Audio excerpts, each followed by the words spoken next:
First and foremost, I would like to thank Department of Physics, Namchi Government College for providing us a opportunity to make YouTube video instead of practical examinations of 25 marks. Therefore, we heartily thank our teacher Sir C.P. Khatiwara for providing us this platform and his guidance. My name is Manas Kumar Rai and my roll number is 19NS0077, Physics Honors 4th Semester 2021, and my topic is the three laws of Newton and all conservation theorem. And the topic is Newton's three laws of motions and all conservation theorem. So here are some introductions of Newton's three laws of motions and all conservation theorem. So we all know that the Newton is named after the greatest scientist Sir Isaac Newton, who was born on 1643 and died on 1737. He was a British physicist and a great mathematician. It was a great mind of the 17th century scientific revolutions. He played a vital role in the field of science and technology. So first we look after the first law of motions. So first law of motion states that object at rest remain at rest and object in motion remain in motions in a straight line unless acted upon by an unbalanced force. यो स्टेटमेन्टले के भन्छ भने कुनै पनि object चाहिँ रेस्टमा हुँदा या मोसनमा हुँदा त्यो अब्जेक्ट चाहिँ हामीले जबसम्म चाहिँ हामीले त्यो अब्जेक्टलाई चाहिँ एक्सटर्नल फोर्स या अनब्यालेन्स फोर्स चाहिँ एक्ट गर्दैन तबसम्म चाहिँ त्यो अब्जेक्ट चाहिँ रेस्टमा भएको अब्जेक्ट रेस्टमै हुन्छ या मोसनमा भएको अब्जेक्ट चाहिँ मोसनमा हुन्छ. So the first law of motions is also known as the law of inertia. First law of motion लाई चाहिँ हामीले law of inertia पनि भन्छौं. So with no outside force this object will never move and with object will never stop.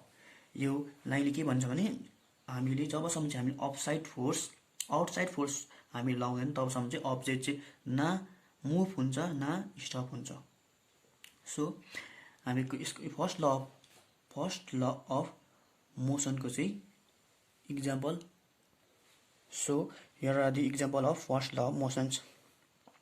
के छ भने हामीले यसमा चाहिँ फर्स्ट ल अफ मोसनमा चाहिँ हामीले के गर्नुपर्छ भने चाहिँ हामीले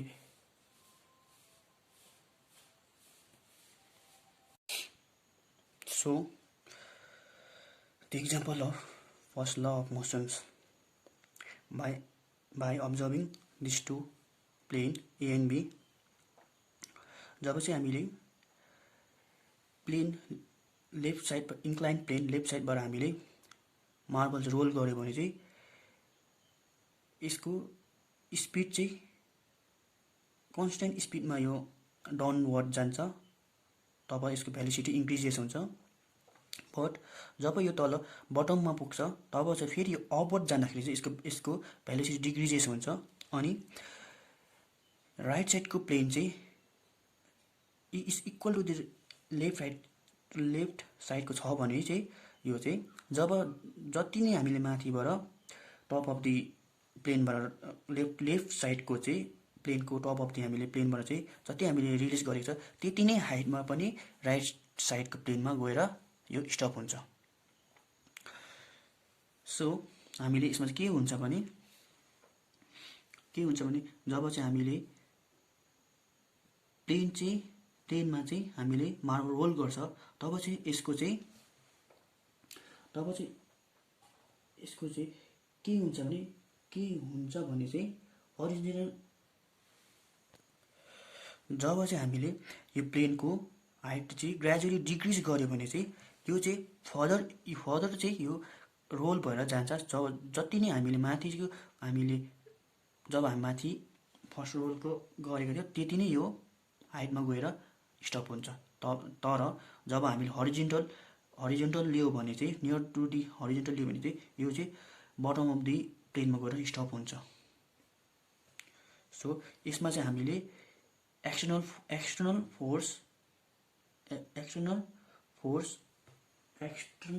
फोर्स यसमा चाहिँ हामीले एक्सटर्नल फोर्स चाहिँ चाहिन्छ तर नेट फोर्स चाहिँ चाहिँदैन। अब हामीले Newton second law of motion हेरौँ। न्युटन सेकेन्ड ल अफ मोसनले के स्टेट गर्छ भने the acceleration of an object is directly proportional to the net force and inversely proportional to the mass. यसले के भन्छ भने यसको acceleration of the object A चाहिँ नेट फोर्ससँग डाइरेक्टली प्रोपोर्सनल हुन्छ अनि यसको एक्सिलरेसन चाहिँ मास अफ द अब्जेक्टसँग चाहिँ इन्भर्सन प्रोपोर्सनल हुन्छ। सो हामीले यहाँ हेर्नु पर्ने के हुन्छ भने acceleration of the object A is directly proportional to the net force of an object A F and acceleration of object is inversely proportional to the mass of an object. So अब यो दुईटा relate गर्दाखेरि के हुन्छ भने a directly proportional to the force and mass. अब यहाँ ई प्रोपोर्सनलिटी हटाउँदाखेरि equals to K force by M, where K equals to constant of proportionality E equals to acceleration F equals to net force and M equals to mass of an object. So E equals to K F by M. अब A M by K equals to F equals to AM भयो, यसलाई हामीले MA लेख्यो equals to K F equals to MA भयो K where K equals to 1.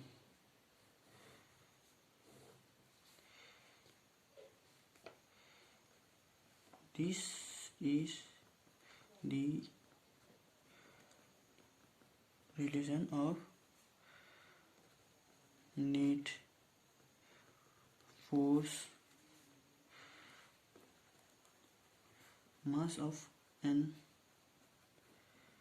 object and acceleration. Similarly, the Newton third law of motions state that to every action there is an equal and opposite reactions and they act on two different bodies. यो स्टेटमेन्टले के भन्छ भने जुनै पनि एक्सनको चाहिँ त्यसको चाहिँ equal action हुन्छ एन्ड अपोजिट रिएक्सन हुन्छ अनि त्यो चाहिँ दुईटा डिफ्रेन्ट बडिजमा एक्जिट गर्छ। अब थर्ड ल अफ मोसनको चाहिँ हामीले यसको इक्जाम्पल हेर्नु पर्दाखेरि चाहिँ दुईटा आइडेन्टिकल स्प्रिङ लियो ए एन्ड बी हो, अन्त बी स्प्रिङ चाहिँ एउटा रिजिड वालमा हामीले एट्याच गरेको छ अनि ए वाल चाहिँ हामीले हाम्रो ह्यान्डले पक्रेको छ। सो हामीले दुईटा आइडेन्टिकल स्प्रिङमा चाहिँ हामीले ए स्प्रिङ चाहिँ ए र बी चाहिँ यहाँ एट्याच भएको छ, जोइन भएको छ। तब चाहिँ हामीले ए स्प्रिङलाई हामीले पुल गर्यो भने चाहिँ यो स्प्रिङ पुल गर्दा चाहिँ एट्याच गर्नुको कारणले जति हामीले ए पुल गर्यो बी पनि पुल हुन्छ। हामीले ए यता पुल गर्यो भने बी पनि पुल हुन्छ। यसमा के हुन्छ भने एक्सन चाहिँ यसमा के भन्छ भने एक्सन चाहिँ इक्वल भएको छ तर अपोजिट रिएक्सन। एक्सन इक्वल बराबर हामीले यसको एक्सन भएको छ तर अपोजिट रिएक्सन। यसको चाहिँ ए भयो, यहाँ एक्सन ए भयो, reaction B. So till now we have seen the basic introductions of three Newton law of motions.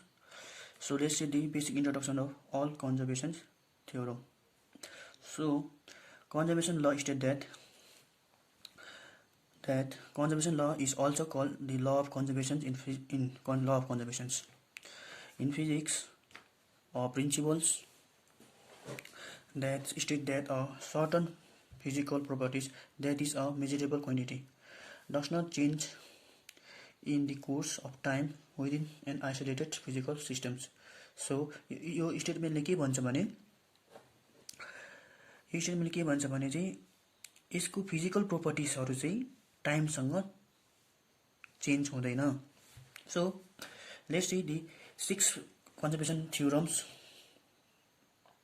First, conservation of mass energy, conservation of linear momentum, conservation of angular momentum, conservation of electric charge, conservation of color charge, and last one is the conservation of weak isoprene. So let's see the first conservation of mass energy. The conservation of mass energy states that the law of conservation of mass states that an chemical reaction mass is neither be created nor be destroyed. So mass is neither be created nor be destroyed, but it can be from one form to another. Let's see examples. The carbon atoms changes from a solid structure to the gas, but its mass does not change. Similarly, the law of conservation of energy states that the amount of energy is neither created nor destroyed. यो स्टेटमेन्टले के भन्छ भने conservation of mass energy चाहिँ यो चाहिँ न यसलाई चाहिँ हामी न बनाउन सक्छ न डिस्ट्रोय गर्न सक्छ, तर हामीले यसलाई चाहिँ एउटा फर्मदेखि चाहिँ अर्को फर्ममा हामीले रिप्लेस गर्न सक्छ। सो यसको एक्जाम्पल हुँदाखेरि के छ भने कार्बन एटमलाई चाहिँ हामीले सलिडदेखि चाहिँ लिक्विडमा चेन्ज गर्यो भने त्यसको चाहिँ सबै चेन्ज हुन्छ, स्ट्रक्चर चेन्ज हुन्छ, बट त्यसको मास चाहिँ चेन्ज हुँदैन। So let's see the example of conversion of mass energy. अब हामीले मास एनर्जीको हामीले एक्जाम्पल हेरौँ। त्यसमा के छ, फ्री फल भयो। हामी एउटा अब्जेक्ट लियो है, हामीले अब्जेक्टलाई चाहिँ फ्री फल गर्नुपर्छ। अब्जेक्ट लियो यो अब्जेक्ट होइन एम भयो, अब्जेक्टलाई मास, त्यहाँदेखि हामीले अब्जेक्ट ए प्लेस गर्यो एमा, त्यहाँबाट यो ग्राउन्ड भयो, ग्राउन्डसम्म सी, बिचमा हामीले बी। अब हामीले ग्राउन्ड सीदेखि हामीले माथिको अब्जेक्टसम्म एलाई हामीले एच डिस्टेन्स एच मान्यो, त्यहाँबाट हामीले बिचमा बी मान्यो बिचमा, र एदेखि बीसम्मलाई हामीले एक्स मान्यो, अनि बीदेखि सीसम्म एच माइनस एक्स लियो। सो हामीले यसमा के गर्नुपर्छ भने टोटल इनर्जी कन्स्टेन्ट हेर्नुपर्छ।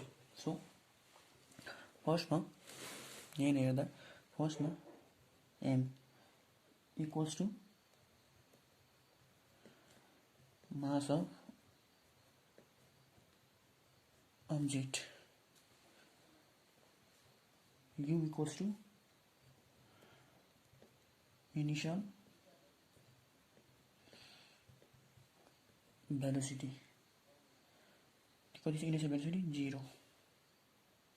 e को लागि यहाँ चाहिँ यो चाहिँ e को लागि यहाँ b equals to final velocity, अनि S equals to displacement. S equals to displacement.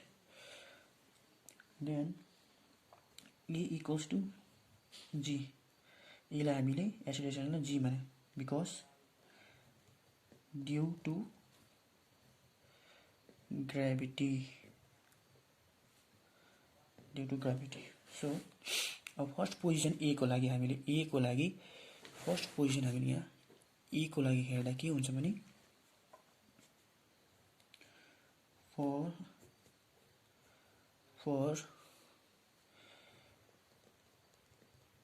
position A,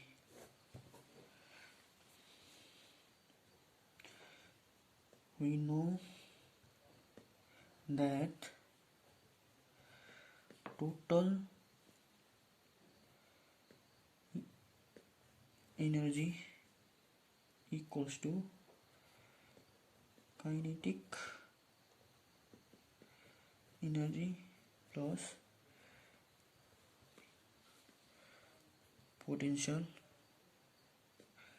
energy. So total energy TE equals to kinetic energy plus potential energy. Kinetic energy half m v E को लागि गर्दैछ नि E को लागि गर्दैछ नि A yeah v square plus mgh. Now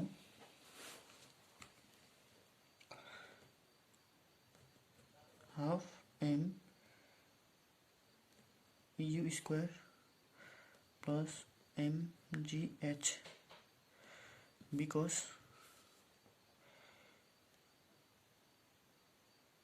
u equals to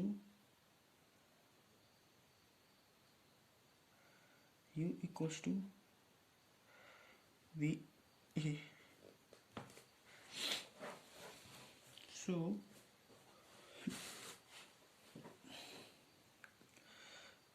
पण हामीले mgh अगाडि लेखौं mgh plus half mu square. So mgh plus 0 because since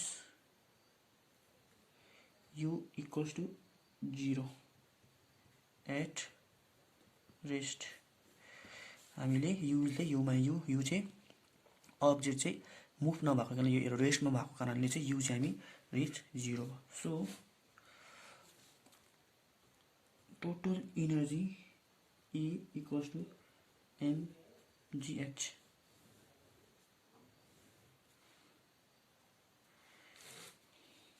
So for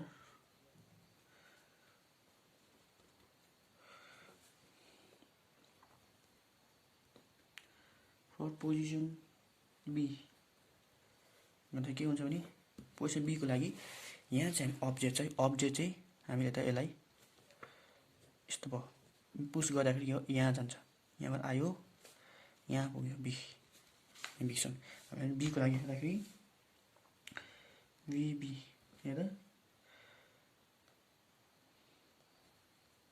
by using Newton equation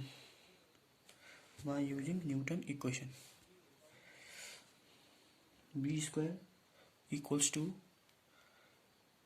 u square plus 2as. Yeah, B square equals to u square plus 2gs, where we know that E equals to G. Now V B square equals to u square, yeah, u square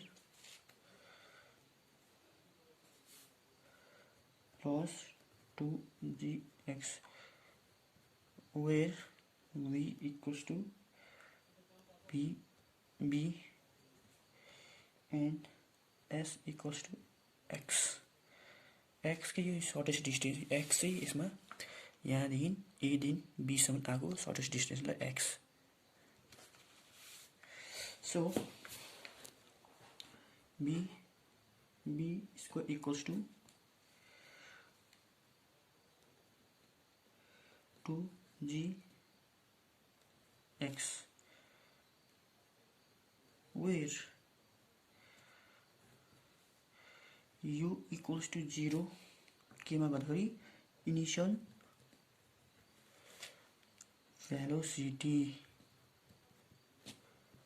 भेलोसिटीले गर्दाखेरि u equals to 0. So kinetic energy equals to half mv square equals to half m 2gx के छ नि b square equals to 2gx. 2 to cancel भयो के हुन्छ mgx equation 1 भनेर राखौँ यसलाई. Kinetic energy equals to mgx. So potential energy equals to mgh.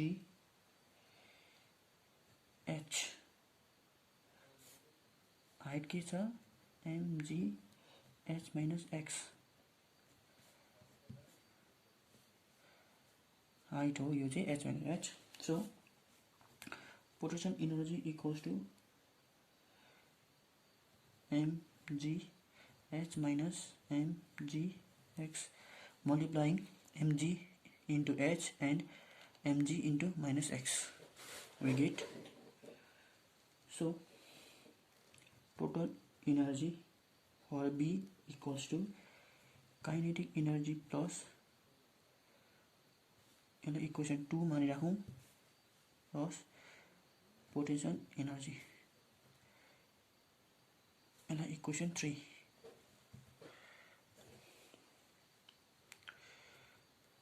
Put the value of Ke and Pe in equation 3. We get total energy for B equals to kinetic energy छ तपाईको mgx plus potential energy mgh minus mgx. By breaking the bracket mgx plus mgh minus mgx plus minus plus cancel, total energy for B equals to mgh. So now for C, position C.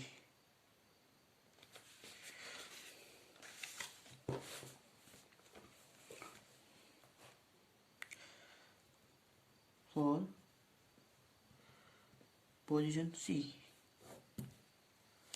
position C, let us find kinetic energy BC equals to, question we have to find BC, kinetic energy of position for position C. So again from Newton equation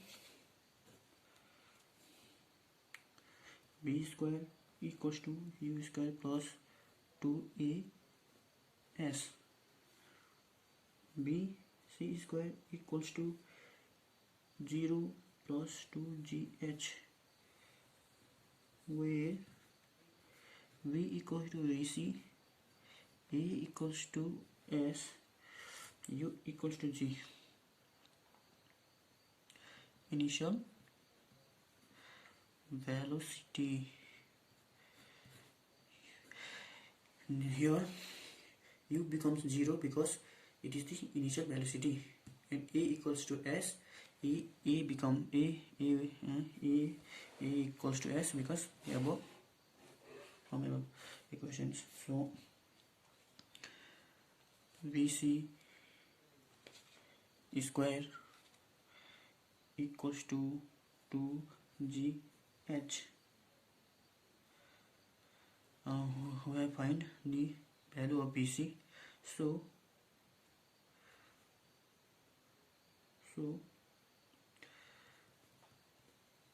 putting the value of BC square in kinetic energy, what we will get is kinetic energy equals to half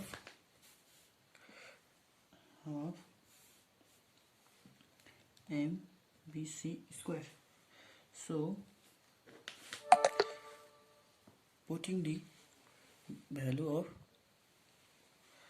b square, what we will get is half m2gh. Here 2 will be cancelled. So kinetic energy equals to mgh. It will be equation 4. So potential energy equals to mgh, and potential energy will be equals to 0 because h will be equals to 0. This will be equation 5. This will be equation 5. So total energy for C equals to kinetic energy plus potential energy. This will be equation 6. So putting the value of kinetic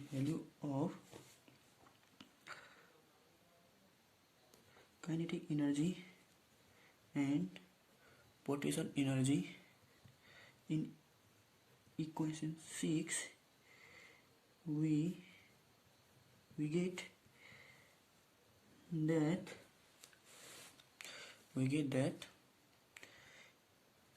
total energy for C equals to mgh. Here total energy for C equals to kinetic energy plus potential energy. T total energy for C equals to kinetic energy is equals to mgh plus, and potential equation is equals to 0. So total energy for C equals to mgh. Here we know that the value of total energy A, total energy B, total energy C is equals to mgh. This shows that the A, B, C is equal to each other, and OA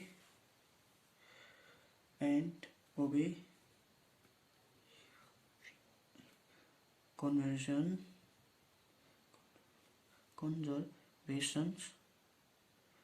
of mass mass energy. So we have seen that the conservation of mass energy. Now let's see conservation of linear momentum. State conservation of linear momentum state that general law of physics according to which the quantity called momentum that characteristics motions never change in an isolated collection of objects. That is the total momentum of a system remain constant. So let's see an examples for conservation of linear momentum. So for examples, during a projectile motion and where your resistance is negligible, momentum is conserved in the horizontal direction because horizontal forces are zero and momentum is unchanged. But along the vertical directions, the net particles forces is not zero and the momentum of the projectile is not conserved. So the conservation of angular momentum states that the law of conservation of angular momentum states that when no internal torque acts on an object, then no charge of angular momentum will occur. This states that चाहिँ यो स्टेटमेन्टले के भन्छ भने जब चाहिँ त्यहाँ चाहिँ external टर्कमा अब्जेक्टले act गरेन भने चाहिँ त्यो चाहिँ angular momentum will not occurs. So the conservation angular momentum state that